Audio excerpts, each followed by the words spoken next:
दिसंबर ठहर जाओ ना, अभी लम्हे नहीं बिखरे, अभी मौसम नहीं बिछड़े। मेरे कमरे की ठंडक में अभी कुछ धूप बाकी है। मेरी डायरी के कुछ सफ़े अभी कुछ कह नहीं पाए। मेरे आंगन के सब पौधे अभी भी गुनगुनाते हैं। मेरे बेजान होंठों पर अभी मुस्कान वैसी है।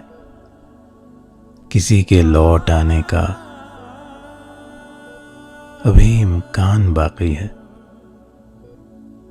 दिसंबर बात बोलूं मैं, अगर तुम मान जाओ तो। दिसंबर ठहर जाओ ना, दिसंबर ठहर जाओ ना।